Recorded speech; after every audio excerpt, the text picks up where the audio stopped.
नमस्कार, city post के इस खास पेशकश में आपका स्वागत है। मैं हूं श्रीकांत प्रत्यूष और मेरे साथ हैं खास नेता जीतन राम मांझी जी।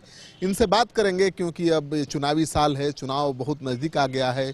बिहार विधानसभा का सत्र चल रहा है, रोज़ नया नया नेताओं का अंदाज सामने आ रहा है, नए नए समीकरण सामने आ रहे हैं। मांझी जी, अभी जिस तरह से NRC पर, NPR पर प्रस्ताव पारित कराया नीतीश कुमार ने और उससे RJD बहुत खुश है, फायदा किसको होगा, नीतीश कुमार को या RJD को? देखिए, फ़ायदा के लिए जहाँ तक बात है, ये बात सही है कि RJD या हम लोग शुरू से ही विरोध कर रहे थे, चाहे NRC का मामला हो, CA का मामला हो, NPR का मामला हो। लेकिन कभी कभी माननीय मुख्यमंत्री जी NPR के बारे में कहा करते थे कि बिहार में लागू नहीं होगा, और नोटिफिकेशन की बात आई थी, हालांकि नोटिफिकेशन अभी हुआ नहीं। और कल विधानसभा में एक समझिए कि यू टर्न हुआ है। U turn in the sense कि जो NPR नया ढंग से 2-4-5 क्लाउज जोड़ करके इम्प्लीमेंट करना चाहता था NDA के सरकार, उसमें इन्होंने कहा कि एक क्लाउज को हम मानेंगे, और वो क्लाउज है कि ट्रांसजेंडर को भी NPR में आना चाहिए, नेशनल पॉपुलेशन रजिस्टर में नाम आना चाहिए।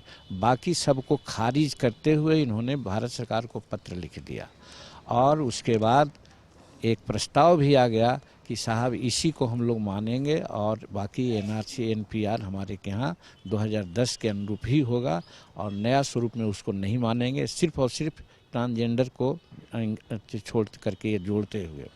तो इसलिए मैं समझता हूँ कि जो इन्होंने कहा वो किया। रही बात NRC का मामला है, तो NRC के मामला में पहले भी बोलते रहे हैं कि यहाँ नहीं होगा, और इनके बोलने के बाद प्रधानमंत्री ने भी बोलने का काम किया कि NRC नहीं लागू होगा। लेकिन हम लोग ये कहा करते हैं कि जब राष्ट्रपति को उद्बोधन में जब आया है कि NRC लागू होगा, उसके बाद प्राइम मिनिस्टर ने कहा है कि नहीं लागू होगा, तो अब हम ये समझते हैं, असेसमेंट करते हैं कि अभी भाजपा का यानी कि NDA का मेन पार्टनर नीतीश कुमार जी हैं, जनता दल यूनाइटेड हैं, और इसके नेता जब नो कह दिए और उस संबंध का प्रस्ताव भी पारित करा दिए, तो अब हम समझते हैं कि भाजपा के सामने कोई उपाय नहीं, कोई विकल्प नहीं है कि अब NRC के बारे में कुछ बोलेगा। विपक्ष के पास भी तो नहीं है मुद्दा नीतीश कुमार को घेरने का, NRC NRP और CCA को लेकर। हाँ, इस संबंध में अब हम नहीं समझते हैं, हम ही खुद अब जो NRC के खिलाफ जाते रहे हैं, अब हमको लगता है कि हम जा कर के अब मीटिंग में क्या बोलेंगे। अब तो सारा प्रस्ताव बिहार के स्तर पर तो निश्चित रूप में हो गया। जो लोग चाहते थे, यानी उसका विरोध चाहते थे, तो विरोध हो गया। बिहार विश्वविद्यालय से हम लोग चाहते थे प्रस्ताव जाए, प्रस्ताव पारित हो गया। तो हम समझते हैं इससे आगे अब कुछ नहीं है।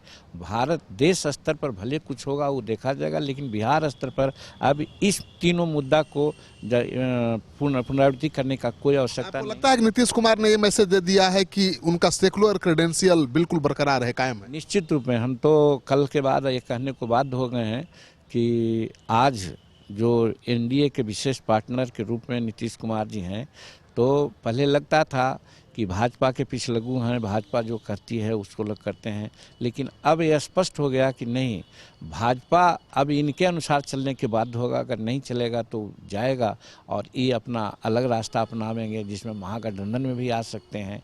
तो वैसी परिस्थिति में आज इन्होंने कल जो विधानसभा में प्रस्ताव पास कराया, उससे साबित होता है कि साहब ये सेकुलर छवि जो इनकी रही है उसको इन्होंने प्रदर्शित कर दिया। तो अब तो नीतीश कुमार आपके लिए अनटचेबल नहीं है, विपक्ष के लिए? नहीं, बहुत सब बात ऐसा है जिसमें कि विरोध है। अब विकास का मामला है, बजट कल पास किए, बजट में हम देखते हैं कि शेड्यूल कास्ट के विकास के लिए कोई बातें नहीं है, न उसकी छात्रवृत्ति बढ़ाई गई, न उसको बाहर में दिए जाने वाली छात्रवृत्ति की कोई चर्चा हुई, न तो उसके रेजिडेंशियल हॉस्टल की बात की गई, नहीं तो फिर आदिवासी के हॉस्टल की बात की गई। अभी मात्र 50,000 हॉस्टल पर स्थिति में हम लोग रखते हैं बच्चों को, जबकि दूसरे देशों में 4 लाख 5 लाख दूसरे प्रांतों में रखा जाता है।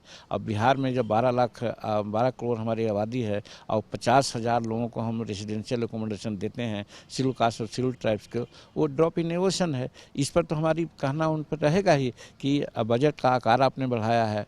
आपने कहा कि साहब हम करीब 2,11,11,000 करोड़ या 2,12,000 करोड़ का आप बजट दिया है, उसमें हमारे शेड्यूल कास्ट के लिए इन सुविधाओं के लिए भी बजट आगे बढ़ती तो हम थैंक्स कहते। नहीं तो हमको तो ग्रीवांसेस है कि इस माने में आप आंख मुने हुए हैं, आंख खोलना चाहिए। एनआरसी, एनआरपी, एनपीआर को लेकर और सीसीए को लेकर अल्पसंख्यक बहुत नाराज थे नीतीश कुमार से और कह रहे थे कि इस बार तो बिल्कुल उनको नहीं साथ देंगे। लेकिन आपको लगता है कि विधानसभा में इसके खिलाफ प्रस्ताव पारित करके नीतीश कुमार ने अल्पसंख्यकों का भी दिल जीता होगा? निश्चित रूप में अल्पसंख्यक परिवार लोग भी सोचने को बाध्य हो जाएंगे कि जो बिहार के मुख्यमंत्री से एक्सपेक्टेशन था, बिहार के असेंबली से एक्सपेक्टेशन था, उसके अनुरूप कल प्रस्ताव हुआ है।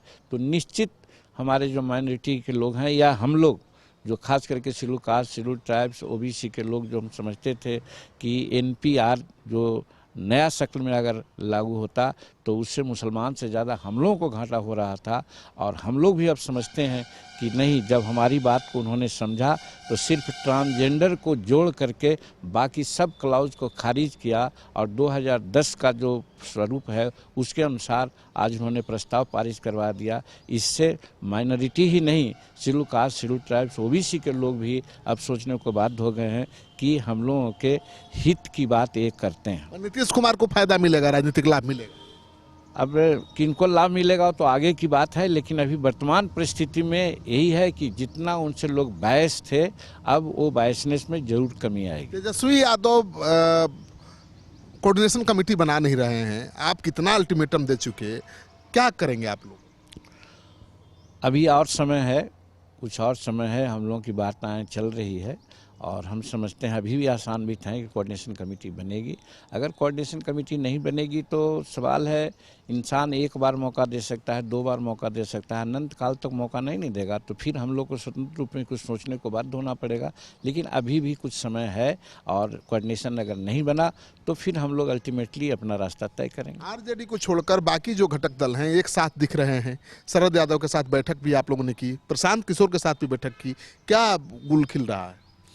अब किनके साथ बैठक हुई इसकी चर्चा तो हम नहीं करेंगे, लेकिन ये बात सही है कि उपेंद्र कुशवाहा जी, मुकेश सहनी जी और जीतन मांझी ये तीनों एक साथ चलने का संकल्प लिए हैं और ये महागठबंधन के घटक हैं और ये तीनों का सेम डिमांड है कि कोऑर्डिनेशन कमेटी बनाइए।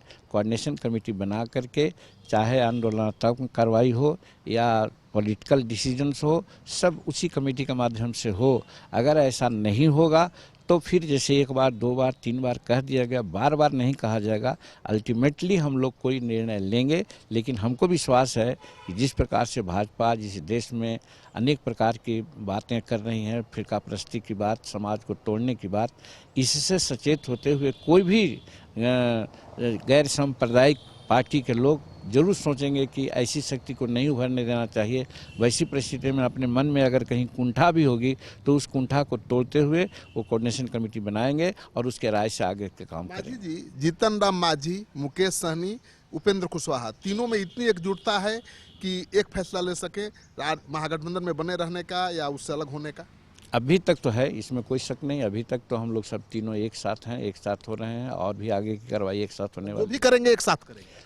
अभी यही लगता है। प्रशांत किशोर की क्या भूमिका देख रहे हैं बिहार? हम प्रशांत किशोर के बारे में हम अभी कुछ नहीं बता सकते हैं कि उनकी क्या भूमिका है, रहेगी या है, उसके बारे में हमको पूरी जानकारी ने बैठक की है? नहीं। ये कौन कह दिया कि हम लोग बैठक किया है? प्रशांत किशोर से आप मिले हैं?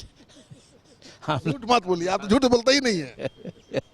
वो कहीं चलते चलते मुलाकात हो गई तो इसका क्या मतलब हुआ? बातचीत हुई ना? कोई विचार विमर्श नहीं हुआ है, ऐसे चलते चलते हाई हेलो तो होता ही है, इसमें कौन शक है। प्रशांत किशोर को कैसे देखते हैं बिहार की राजनीति में? आज भी प्रशांत किशोर से हमारी बात हुई है, लेकिन कोई एक दूसरे मसले पर बात हुई है, न कि पॉलिटिकल इशू पर। अरे पॉलिटिकल आदमी है तो पॉलिटिकल बात तो करेंगे ही। अब करेंगे ये अलग बात है, लेकिन अभी हुई नहीं बात। यानी प्रशांत किशोर एक प्रयोग कर सकते हैं बिहार की राजनीति में अगर महागठबंधन से बात नहीं बनी तो? अब देखिए, वो भाई बड़े राजनीतिकार के रूप में जाने जाते हैं।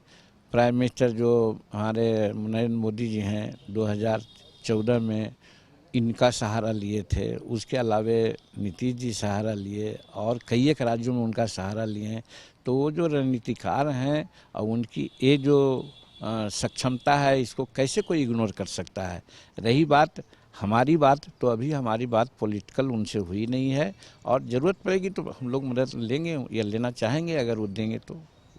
तो आपने जीतन राम मांझी जी को सुन लिया, बड़े बेबाकी के साथ सभी सवालों का जवाब दिया। इन्होंने ये भी कहा कि भाई बार बार नहीं कहेंगे, कोऑर्डिनेशन कमेटी बनाइए और महागठबंधन में जो रार मची है उसको थमाइए, नहीं तो एक फैसला लेने के लिए मजबूर हो सकते हैं घटक दल।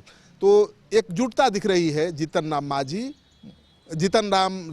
मांझी, मुकेश सहनी और उपेंद्र कुशवाहा के बीच, और ये तीनों एकजुट बनाकर आरजेडी पर दबाव बनाने की कोशिश कर रहे हैं कोऑर्डिनेशन कमेटी बनाने के लिए। इनका कहना है कि कोऑर्डिनेशन कमेटी का गठन चुनाव जीतने के लिए बेहद जरूरी है और तेजस्वी यादव को इस पर ध्यान देना चाहिए।